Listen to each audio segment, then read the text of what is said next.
গত ৩রা জুলাই কুমিল্লার মুরাদনগরে ঘটে যাওয়া একটা সহিংস ঘটনাকে নিয়ে, যেখানে একই পরিবারের ৩ জন সদস্য নির্মমভাবে নিহত হয় এবং একটি মব কর্তৃক এই ঘটনাটি ঘটে থাকে। সেটারই ৬ জন আসামিকে আমরা অলরেডি অ্যারেস্ট করেছি। সে সম্পর্কে আপনাদেরকে জাস্ট অবগত করার জন্য আমাদের এই আয়োজন। ঘটনাটি মূলত সূত্রপাত হয় ১ জুলাই একটি মোবাইল চুরিকে কেন্দ্র করে। বোরহান নামে যে মুরাদনগরের বাঙ্গারা বাজার টনিবাড়ি এলাকার বাজারে একটি মোবাইল চুরির একটা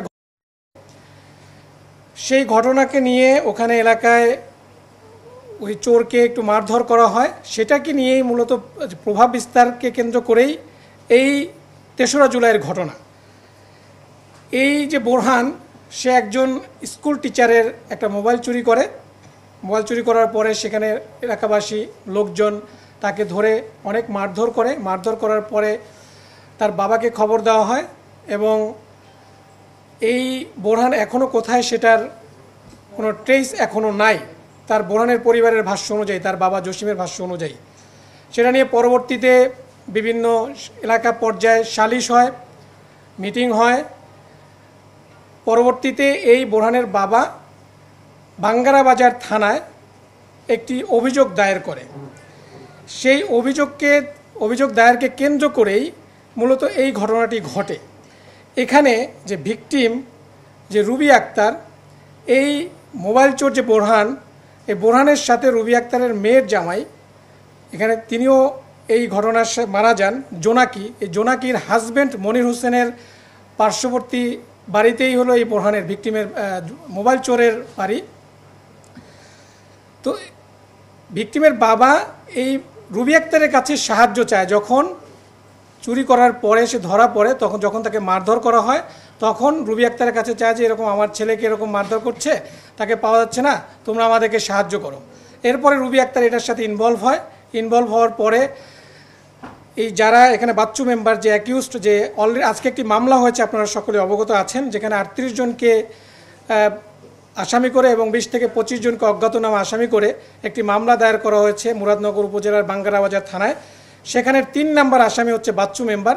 এই বাচ্চু মেম্বার ১ তারিখে এই চোরের ঘটনাকে সালিশের মাধ্যমে নিষ্পত্তি করার চেষ্টা করা হয়। বাট পরবর্তীতে যখন এই বোরহানকে পাওয়া না যায়, তখন বোরহানের বাবা থানায় একটা অভিযোগ দায়ের করে। কয়েকজন আমাদের এই মামলার ৫ নম্বর আসামি রবিউল এবং তার সাথে আরও কয়েকজনকে, ৪ জনকে অভিযুক্ত করে একটি অভিযোগ দায়ের করা হয়। এই অভিযোগটা দায়ের করার পরে মূলত যারা এই বাচ্চু মেম্বার এবং এই রবিউল, তার ফ্যামিলির একটা আক্রোশ ছিল যে কেন অভিযোগটা দায়ের করা হয়। পরবর্তীতে ৩রা জুলাই এটা নিয়ে নিষ্পত্তি করার চেষ্টা করা হয়। এটা নিয়ে পারিবারিক গ্রাম পর্যায়ে একটা মিটিং করা হয়, সেখানেও এটা নিষ্পত্তি হয় না। এবং পরবর্তীতে আমাদের প্রাথমিক অনুসন্ধানে যেটা জানা যায় যে ২ তারিখ রাতে একটা পরিকল্পনা করা হয় এই রুবি আক্তারের ফ্যামিলিকে সাহায্য করার জন্য।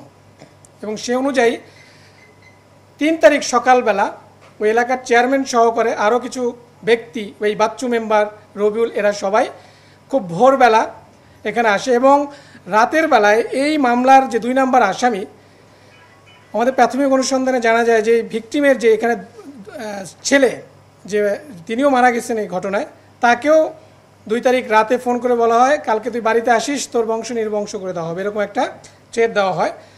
পরবর্তীতে যখন ৩ তারিখ সকালবেলা হয়, সেখানে জমায়েত হয়। এখানে যখন রুবি আক্তারের বাড়ির সামনে সবাই যাওয়ার পর ওই ফ্যামিলি মেম্বারকে ডাকা হয়।